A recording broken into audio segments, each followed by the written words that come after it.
Welcome to my show. I'm a guest here. Her name is Jodi Vandenberg-Daves. Mrs. Sure. Jodi, how are you doing, ma? I'm doing great. Thank you for having me today. All right. Also, thank you so much for the time and the opportunity, Mrs. Jodi.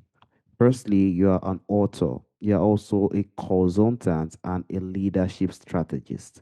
Can you Mhm. please, Mrs. Jodi, discuss more about yourself and how you are doing currently now, Mrs. Jodi? What I'm doing now, yeah. Well, I've been on kind of my own journey, being a professor for many years and exploring lots of different parts of the higher education landscape, doing a lot of mentoring with young women in particular, and then kind of in recent years branching out, and maybe in the last decade or so, more into adult education, leadership development for women, and leadership development around creating inclusive workplaces for anybody to kind of basically create more spaces of belonging, embrace diversity, work on transforming our workplaces. So I spent 3 years as the executive director of my regional diversity council, and I'm really trying to put a lot of things into practice that I've been teaching and learning over the years. I feel like I've kind of gone on a journey from from being someone who is very much in pursuit of knowledge to someone who's in pursuit of more connection and transformation. And so I love to work with anybody who wants to be a transformational, courageous leader. I just recently wrote a book called Leading with Courage, a career-long guide for idealistic women that I hope will also be read by people who don't identify as women. I love to work with people who want to empower themselves to make more inclusive workplaces. I'm especially focused on empowering women and all their diversity and leveraging the strengths that they bring, identifying and leveraging those key strengths. So I do a lot of different things. I love to be out speaking. I love to be coaching. I'm a writer and researcher. So I decided I needed to leave the university after many years and, kind of just start a new chapter fully into the role of coaching, consulting, training, leadership development, and finishing this book that I just finished. And it's absolutely beautiful. As a person who has learned a lot, who have taught a lot, and you're using your what you've learned to empower a lot of people, most especially women, people who Yeah. might be weak, people who are in a position whereby they need advice, they need someone who will put them through. Because in our world today, we have to be with someone who can put us through, and you are doing that perfectly, well, which is very beautiful. But I also like to drive to your book, Yeah. Leading with Courage. Can you please, Mrs. Jodi, discuss more on the book? And do you also plan to write more books in the coming future, Mrs. Jodi? Thank you for that question.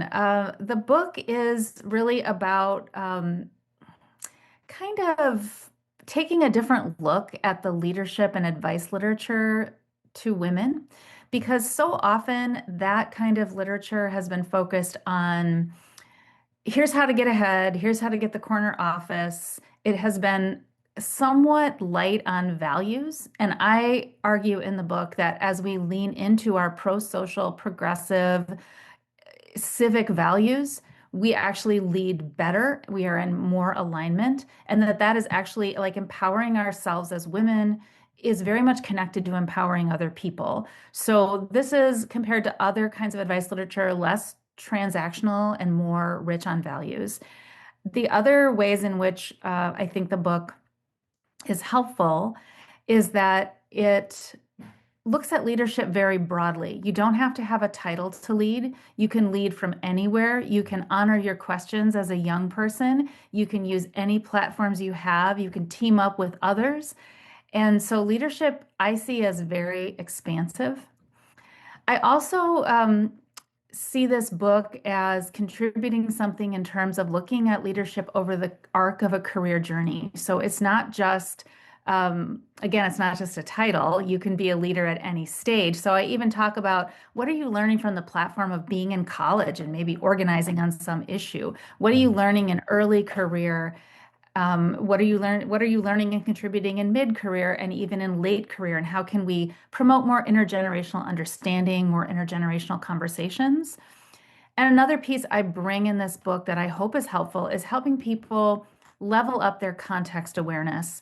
As a trained historian, context is just so important. And so, what is our historical moment in which we need courageous leadership so badly?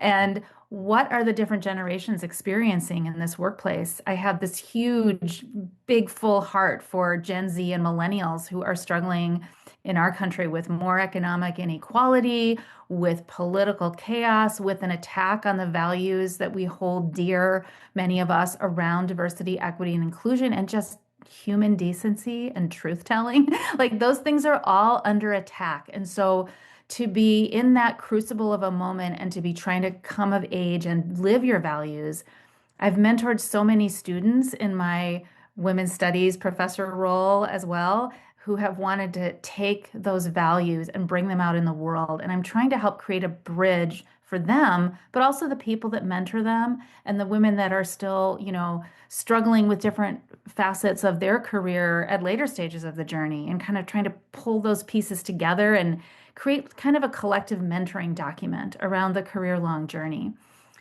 As far as writing other books, whew, we'll see. I'm sure I will. I am a writer. I can sort of envision writing more about mentoring potentially. That's something very near and dear to me that I do some teaching on as well. And I have also kind of had long-term interest in motherhood and caregiving, uh, as it intersects with the workplace and women's life journeys. I wrote a book on the history of motherhood that was the first synthesis of the history of motherhood in the United States, pulled together all this historical literature. I won't do that again. That was huge. But I may do more around connecting those themes. I don't know. This book is new. I'm trying to ride the wave of excitement around this one. And I'm so glad that you have brought something that teaches a lot of people how to lead with courage, because leadership is something that there are just little and few things that we need to try our best to understand, whether as a man who is in the role a woman who is in the role. We have to understand some specific things that we think are not really necessary, so that we can know how we could do things more better and stay more stronger no matter the circumstances we find ourselves. And also, I would like to drive to the point of women at this point, Mrs. Jody, because many women want to align their work with their values, but they feel pressured to conform because they are women, so they always feel that pressure at times. So what do you think are some of the first step listeners can take to start leading authentically, Mrs. Jody? Well, I would say that does depend a little bit on where you are in your journey and where you are in your workplace. But I think focusing on the clarity of what are your values and in what ways are you feeling aligned with those values or out of alignment with those values in your current role and situation. What is your context?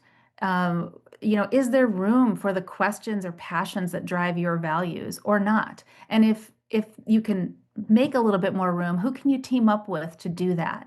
If you kind of assess your context, and I think the book I wrote gives you some tools for that.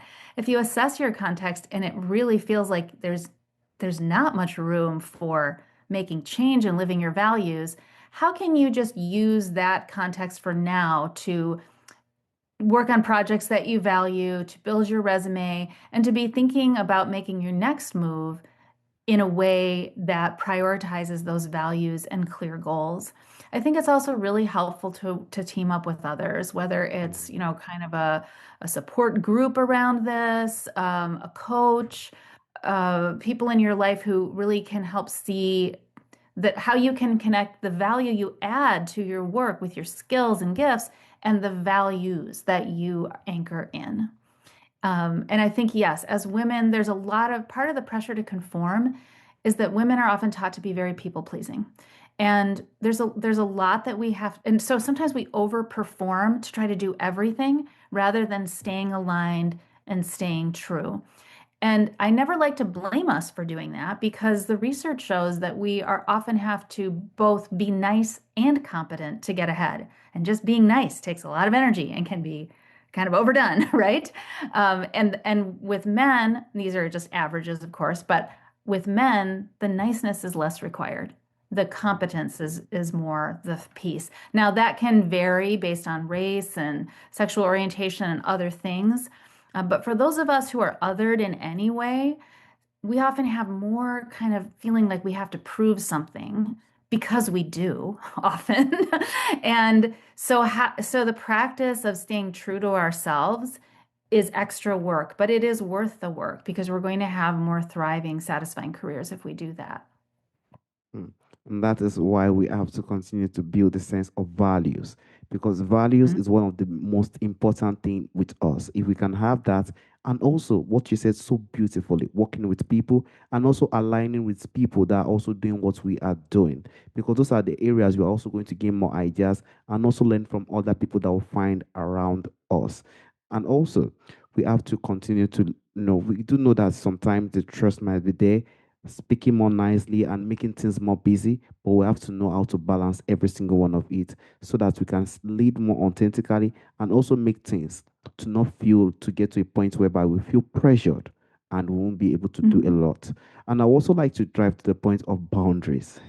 Women are, it Mhm. is really, really hard for women to set boundaries when they're in leadership. Yeah. It is really tough and it is not easy. I know as a man, it might not be something they worry about, but as a woman, boundaries are something they are always worried about. So, what do you think are the practical strategies listeners can use to protect their energy while still showing up generously for others, Mrs. Jody? Oh, I love the way, excuse me.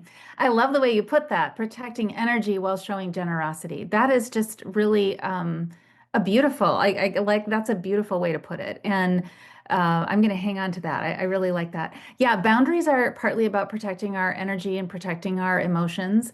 And a lot of the ways that these systems work around gender and the way women are socialized is to be attentive and attuned to people's needs. That we are supposed to be the caretakers, the caregivers.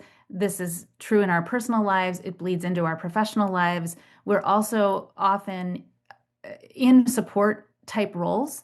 We're concentrated in those kinds of roles where giving our emotional labor is just expected and often done for free. And so noting what you're doing around emotional labor is important. Again, it's that like reflection work of like, am I over pleasing, over giving, taking care of people's problems who could take care of themselves? Am I doing more than my role? So, some of that assessment. As far as the boundary setting, um, I made a couple notes. Boundary setting is a lifelong practice. And so we may set boundaries and then our boundaries will be breached again, whether through our own overcommitment, partly just because we're excited about something. I've overcommitted many times, not just to please people, but because, like, wow, that sounds cool. I'll do that.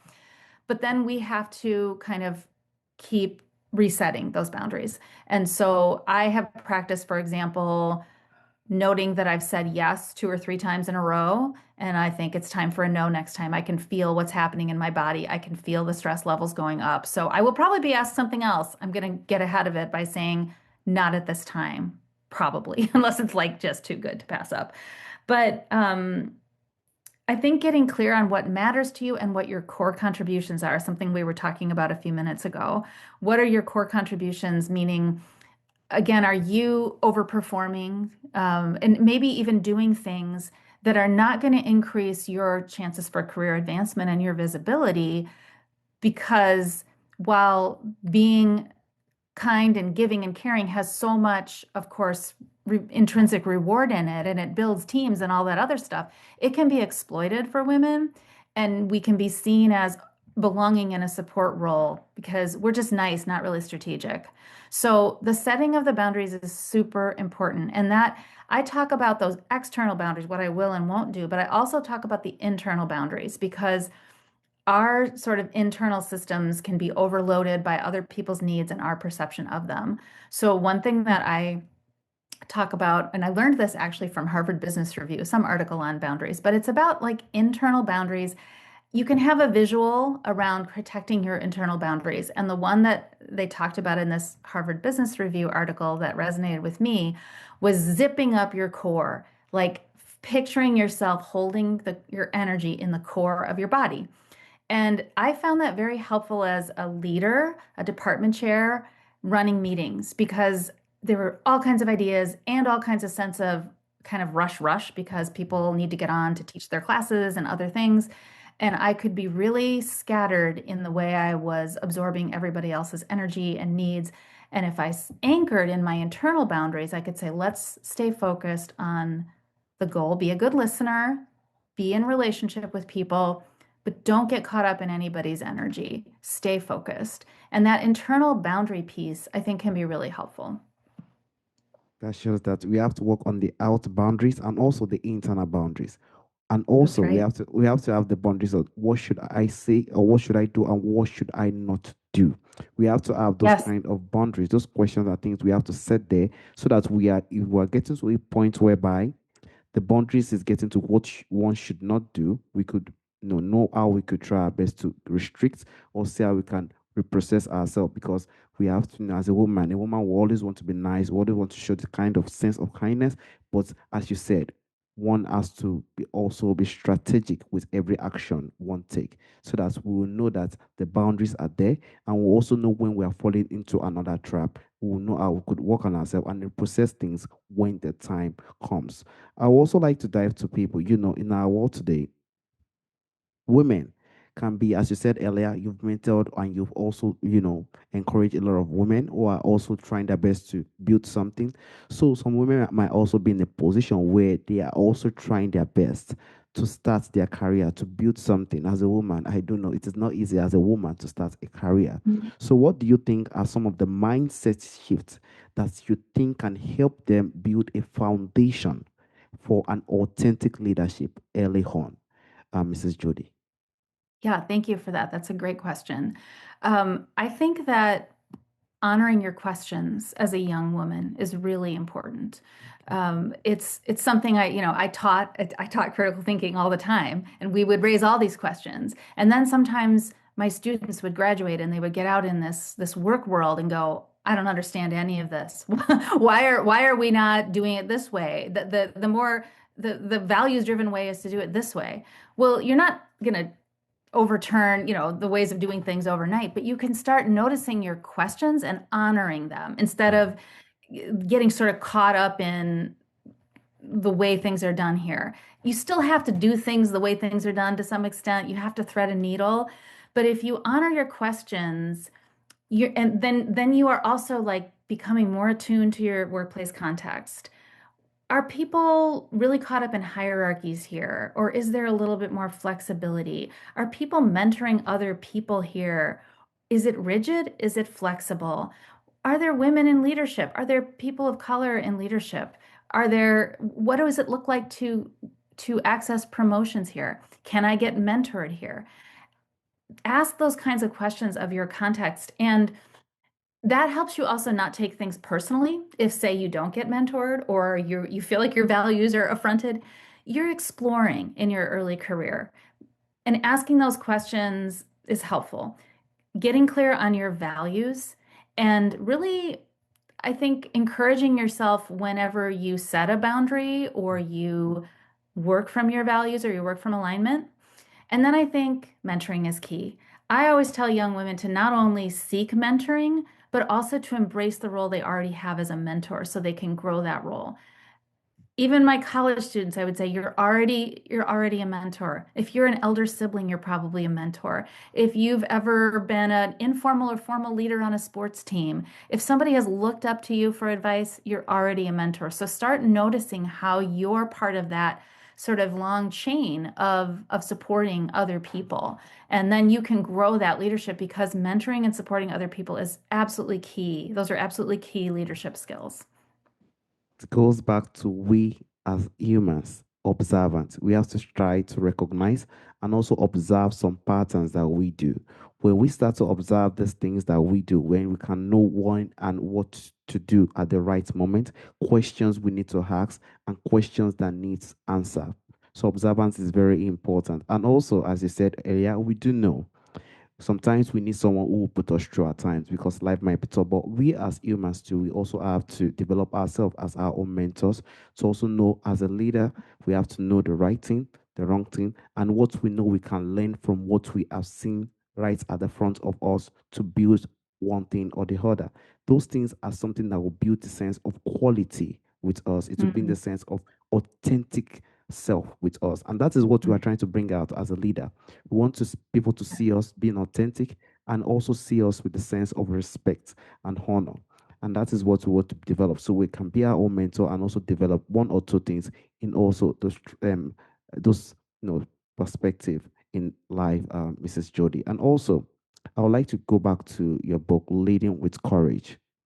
If you think our Mhm. listeners could take away one actionable practice from your book today to bring more purpose into their work, what do you think it would be, Mrs. Jody? I think it's embracing that you're already leading and then thinking about what those strengths are, and identifying them and helping having working with other people to make sure you're bringing out those leadership strengths.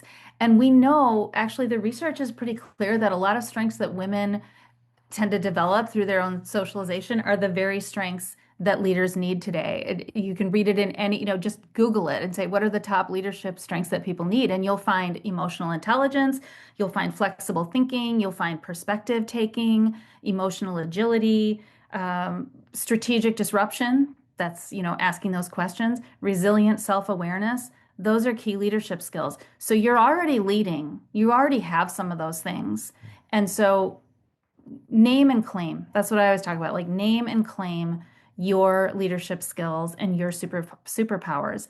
And I would add that, and this goes back to your question about the young people, Yeah. but every job you have is a platform. It's a platform for learning, it's a platform for contributing, it's a platform for building your resume, basically. Be thinking about how each project that you're doing is going to look for you to describe it when it's done 6 months from now. How you're what you will have learned, what you will have gained, what new connections you will have made. So you don't have to be I have a lot of talk about high ideals in my book, but you don't. I also point out you can't always be fighting every battle. Yeah. You can't. You have to kind of think of yourself as a long-term investment and think of your values as long-term commitments. You won't be perfectly in alignment all the time, but use the platforms you have for yourself and others, and use the platforms you have to contribute what you can as part of the arc of your career journey.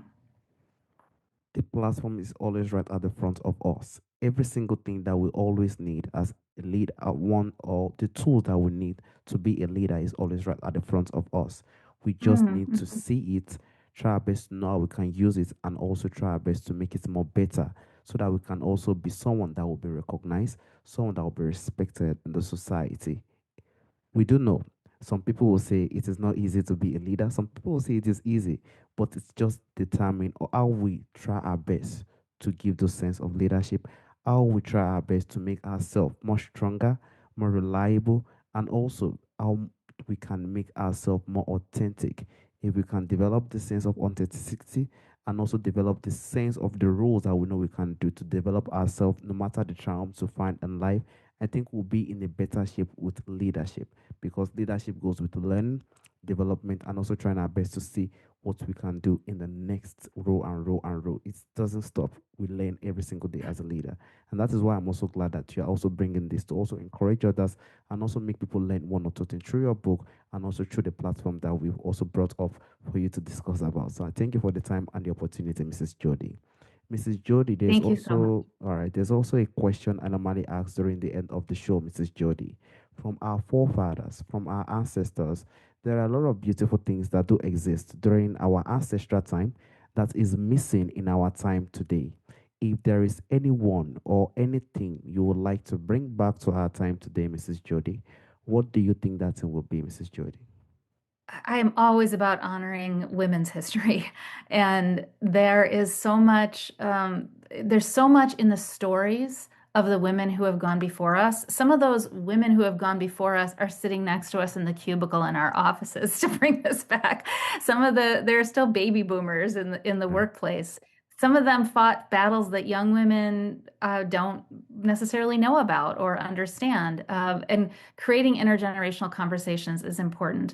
But as you say, too, we can go much deeper than the workplace and the current generations.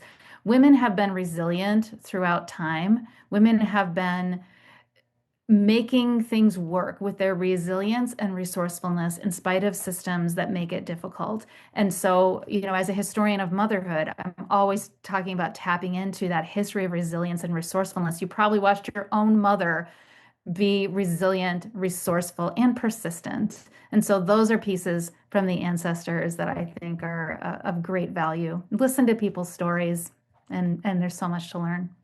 I completely agree. From the past, there are a lot of great women, women who did great things, who fought a good fight. It is not easy to be Mhm. a strong woman on earth, most especially our time today. It is tough, and that is the quality that we know we can do as a woman.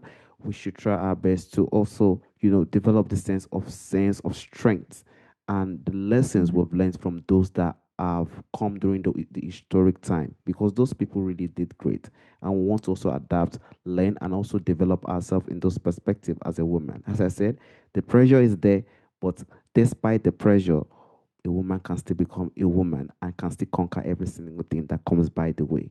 And one one will always try to respect such person. I also want to use this opportunity, Mrs. Jody, to thank you for the time and the opportunity you've given to me to speak on this very important and sensitive topic, to be honest. Thank you so much, Mrs. Jody.